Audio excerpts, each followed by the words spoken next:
They will be on national television taking on the Oklahoma City Thunder in what will be the debut of the regular season, 2 years in the making. Joel Embiid will most likely be in the starting lineup, I would assume. I don't want to speak for Coach. I'll let him tell us that if he wants to. Right now on the Sports Bash 97.3 ESPN. Coach, I know we know that Joel will be on a minute restriction, but will he be one of the first 5 on the floor? He will, and we're going to – I think that we've had enough practice in the preseason to figure out his best minutes. We do have a minute restriction, as you mentioned, and a part of that will be starting the game.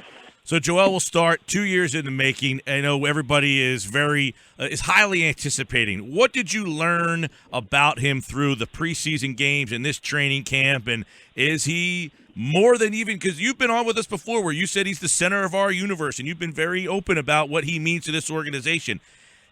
What did you learn? Is he further along than even you anticipated? At times, Mike, I think that I would say yes. He does stuff that I did not expect, and then I will counterbalance that with saying there are times it's very clear that he hasn't played basketball, in 2.5 years, whether it's balance. His mind works so quick. His mind sort of anticipates things and sees things, and at times it takes a while for his feet to process the speed that he's thinking the game.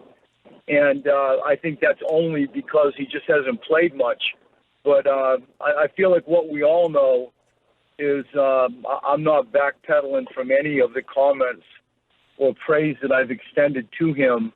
I think that at his age, some of the things that he's doing with his mobility and size, he really has got a chance to be, I think, a very, very good player and possibly great. Yeah, just seeing a lot of the comments from him and then over the tour, it seems like each game he pulls out a little something different. He wants to run the break. He thinks he's a point guard. He shoots. I mean, and you keep saying he's a big man first. He's got to go in the paint. But is he kind of fighting for more minutes? I mean, can you see this being something where he's going to keep saying, Coach, I want more time? Are you going to have to wrestle with that a lot? Do you feel early in the season that he's going to want more minutes and you guys are going to try to hold him off?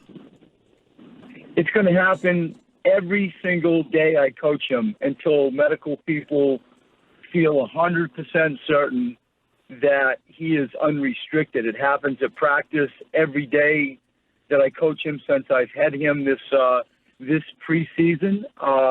It's happened during the games, and I say that with affection and respect. He loves playing basketball, and it's my job to make sure that he retains and remains healthy.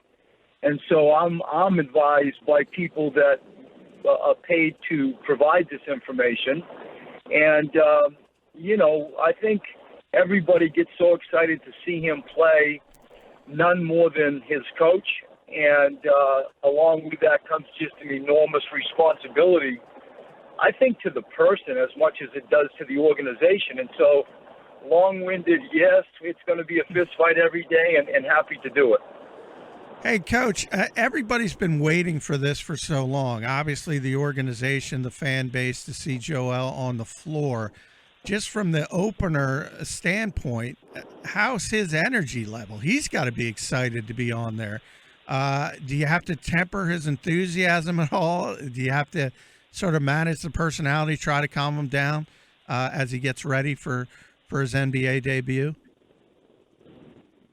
Yeah. At times you do. At times you do. But I think his heart is so big, and he wants to please. He wants to play. That it's always a good problem to have. Brett Brown with the Sixers head coach as they make their debut tomorrow night. And Brett, we're talking about Joel a lot and how many minutes he can play, but that's not the only guy you're watching minutes for. Jahlil Okafor did play 8 minutes in his first preseason game last Friday, but how much do you expect him to be able to go tomorrow night, and how much can we see of Ja?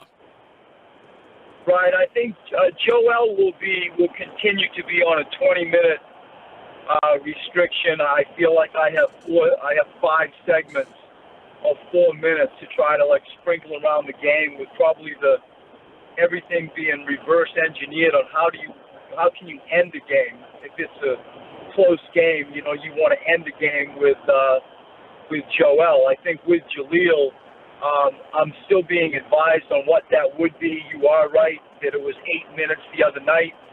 It could be the same. It could be the same thing tomorrow night. And if it is that, we'll go in 2 4-minute segments and intermittently sprinkle those two guys in. I hope sometime soon to be able to play those two guys together. Right now, we just don't have the ability to do that. Coach, I heard you after practice the other day kind of say that Okafor, you kind of said Jamal Crawford, not in the sense that he's a guard, but instant offense, a guy that you think you can bring off the bench and maybe give you some points. And you say, look, we've discussed all this. He's well aware of what that role will be. Is that something that you see for him as a guy that comes off the bench and can just come in and score? Is that something that you think he can adapt to? I think it's part of his whole package to completely put him there. I'm not prepared to do that. I think that when it does happen, like I said to you the other day, Mike, I think that he will be lightning in a bottle off the bench going against second-line 5-men. I think that, initially as we bring him back, that's not a bad role. I do believe that there is going to be times, maybe a lot of times, that we can play Jahlil and Joel together. I feel that because of the erratic preseason and the complete uncertainty of when people are available, that it's a lot harder to project out than I wished it was. Hey, I know at this point you might not even have an answer right now, but what is your point guard plan tomorrow night? Still considering it all. We've tried TJ, we've tried Sergio. I started Sergio in Miami and, brought TJ in at the start of the third. We've started games and ended games with different looks. And I feel like where I end up going is like which point guard might be better paired with Jahlil, which point guard might be better paired with Joel. I look at it more as pairings in that capacity, along with many other things, but that is one of the criteria that we're trying to judge, and we just haven't done enough body of work to make a truly educated decision. So you go with you've got, I'll figure it out, over the night. I feel comfortable that I'm close, and we'll go with it tomorrow. Even with the rosters that you've had in the past, is this the most uncertain five that you've had to come up with? I mean, I guess before it was kind of easy to find five. You basically only had five to pick from. Now you have a couple more options. Is this the most, overnight thinking you've had to do about putting a five on the floor to start?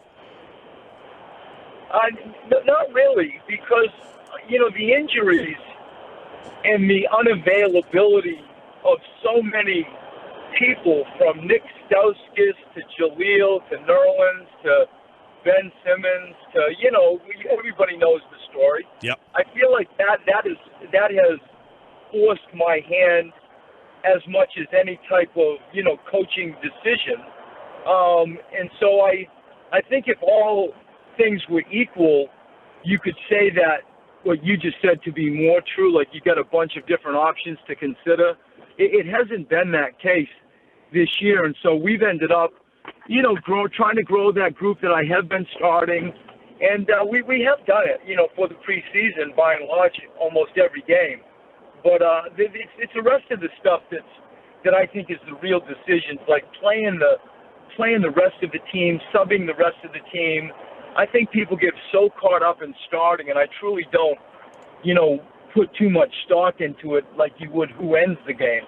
And it's just the middle of all that, and ending game is the most challenging given the injury and uncertainty of preseason. Okay, Coach, we know over the first couple of years the expectations were not high. They're still pundits not high. Do you yearn for more this year? Is this a year that you just want to build and learn, or do you yearn for more than that with this season?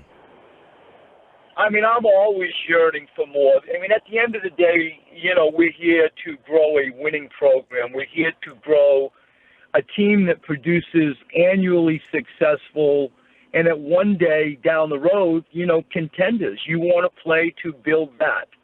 And so I am as greedy and as competitive as any coach out there It is, if you get into like the holistic part, it for sure is still development. It's still growing Joel and Dario and so on. But I see it as much about building a defensive identity, continuing to grow a base that ultimately knows how to play in the playoffs, that ultimately knows how to play with annual consistency. And, timelines are so challenging and, to me, not very genuine to deliver them right now because we just haven't even seen Ben Simmons or Joel hasn't played or whatever. Ultimately, that's the end game. That's the goal that I aspire to bring to the program and the city. Right now, you're back to some of the things that we have talked about with development and growth, et cetera. And so, the program, I feel, is heading in the way that we want it to. I think all of us can touch these guys and look at players that can be with us for a while. Sixers Thunder tomorrow night. Tip-off 8 o'clock, 97.3 ESPN has it. And that 8 o'clock start is because the Sixers on national television, which is very interesting in itself, something that they haven't done in a long, long time. Brett Brown will be on the sideline, and you can hear the game here on 97.3. Coach, good luck. Have a great season. We'll talk to you throughout the year, and we'll see you tomorrow night. Excellent. Thanks for having me, fellas.